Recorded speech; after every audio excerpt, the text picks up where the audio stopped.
For years now, there has been a proposed cutting-edge mode of transportation, promising unfathomable travel times between major cities. The idea, spawned from tech entrepreneur Elon Musk, made headlines around the world and created a whole market of companies working to make it a reality. The largest of which was known as Hyperloop One, a startup which seemed to have been making the most progress and generated hundreds of millions of dollars in investment. But after just a decade of operations and following a partnership with Virgin, the company declared what is the equivalent of bankruptcy by the end of 2023. So today, let's take a look at a company formed out of massive hype, and one that at one point was worth around $700 million.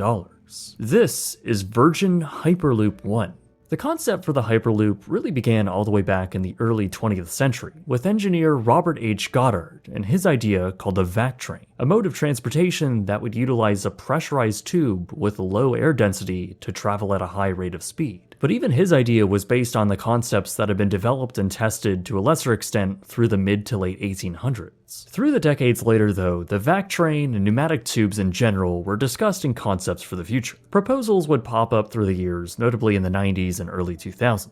Their large-scale feasibility, however, was just a concept, reduced only to science fiction. But that was until 2012, when Elon Musk was on a humanitarian trip to Cuba. He told his friend and fellow Silicon Valley entrepreneur Shervin Peshever about his idea for a modern take on the vac train idea. With encouragement from Shervin, Elon Musk would go on to publish his idea and leave it open source, as he claimed that he didn't have enough time to work on it between running Tesla and SpaceX. Elon published the idea in August of 2013, calling it Hyperloop Alpha. In the white papers he released, it included a rough outline of what such an idea could entail, along with some preliminary sketches done by engineers at SpaceX and Tesla. The concept was a modern take on the past research and concepts over the decades, basically taking a pod, putting it in a large tube, pressurizing it so that there is very little air resistance, and accelerating it to very fast speeds, around 760 miles per hour. The idea would be to construct these tubes between major cities that are close enough for flying to be impractical, yet driving to be too long. Think of the distance between Los Angeles and San Francisco. Driving would take over 5 hours, while flying would take a little over an hour and a half, plus all the headaches that come with these. Now, Hyperloop would cut down the time to just 35 minutes. And of course, there are plenty of cases like this, not only in the US, but all over the world. The best part, though, is that this fifth mode of transportation, as Elon dubbed it, would emit no direct carbon emissions. This was an intriguing concept, and one that captured a lot of media attention. Again, Musk claimed that he was just too busy to take on the enormous development task, and instead began hosting competitions, inviting private companies and engineering divisions of universities to come up with their own take on the idea. Many of them would be hosted at the SpaceX facility in Hawthorne, California, where they had already built a scaled-down tube running a mile. Meanwhile, Shervin Peshever, the person who encouraged Elon to put together the white papers on the idea, had begun setting up his own startup company that would pursue the concept. He formed it under the name Hyperloop Technologies in June of 2014, after recruiting various engineers and investors. They were tasked to develop and solve the engineering problems behind the technology, from the compressors that keep the air pressure, the magnetic levitation system, the electric propulsion unit, and even the very tube that it would all be contained within. They would have to figure all of this out before anyone else did, since there were already multiple companies all racing to do the very same.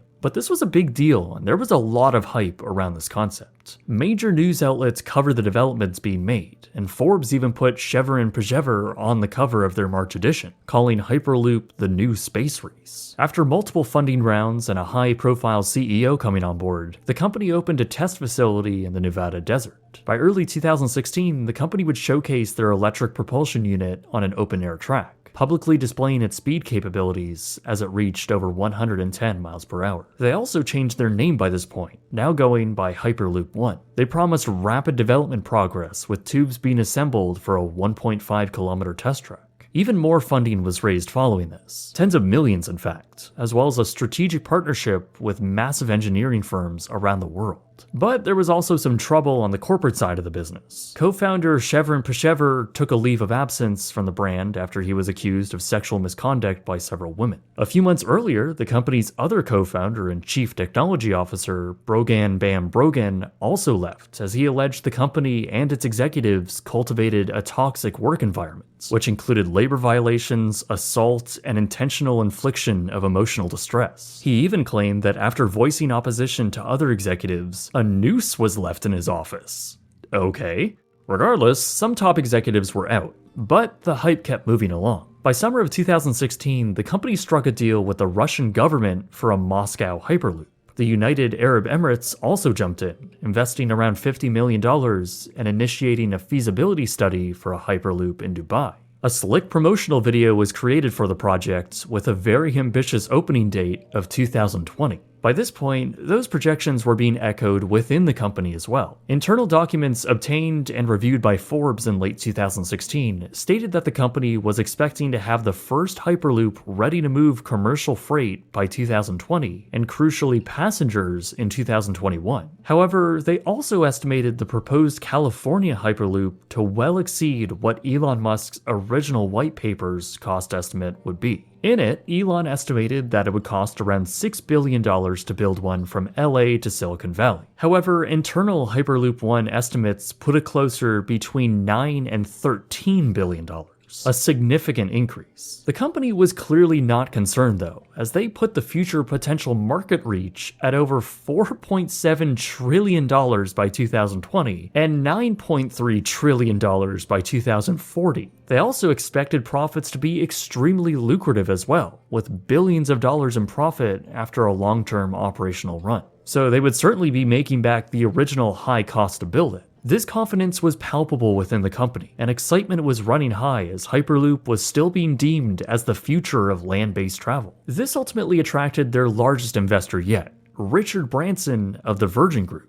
He would join the company's board of directors and create a, quote, strategic partnership after Branson saw one of their tests at the Nevada facility. This partnership would also see a rebranding of the entire company, now to Virgin Hyperloop One, where Virgin would now handle the entire passenger experience development. The company would continue to develop their prototype pods and make further progress on securing letters of intent with local and international regions, one of which was the nation of Estonia in 2017. That was followed by India in 2018, the latter planning a Hyperloop between Mumbai and Pune. Domestically, Ohio, Missouri, and Texas were all seriously exploring possible routes for a future Hyperloop. While in 2020, Saudi Arabia also signed a letter of intent and conducted a feasibility study. The company also announced that they would be constructing a $500 million certification center upon 800 acres of land in West Virginia. By this point, the brand would officially change their name once again, now to just simply Virgin Hyperloop. In the same year, the company would introduce their passenger prototype pod called the XP-2. And following months of testing at their Nevada site, the company made headlines again by being the first to test their pod with humans inside.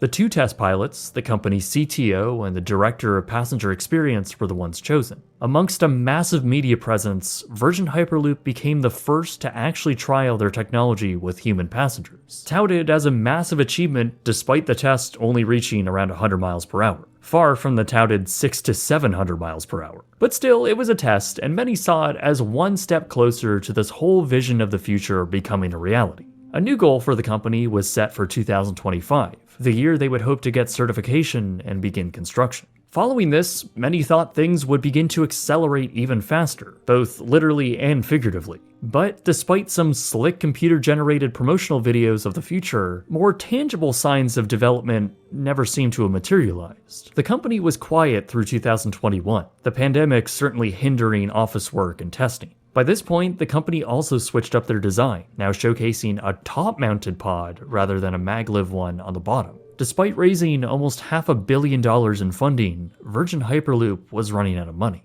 In early 2022, the company announced they would be drastically downsizing, laying off nearly half of their entire workforce. They also announced a shift in strategy. With influence from their largest shareholder, a logistics company in the Middle East, they were now aiming towards a launch with cargo only and then pivot into passenger travel. The thought process was that starting with cargo would be easier, as they wouldn't need to perfect the passenger experience, which would save money and time. However, the company's ability to attract talent and money were beginning to wane. Virgin Hyperloop had long missed its deadlines, and advancements they were making in the space were not looking great, at least from a public point of view. Later in 2022, they laid off even more employees and once again rebranded, now dropping the Virgin name and going back to Hyperloop One. Apparently, after reevaluating their short-term priorities, the Virgin Group thought it prudent to remove their branding from the company. Both employees and investors were beginning to see large cracks in the startup. No significant news or progress has been made on their promised projects. None of the interest from governments around the world had materialized, and the certification facility in West Virginia that they announced back in 2020 was officially canceled.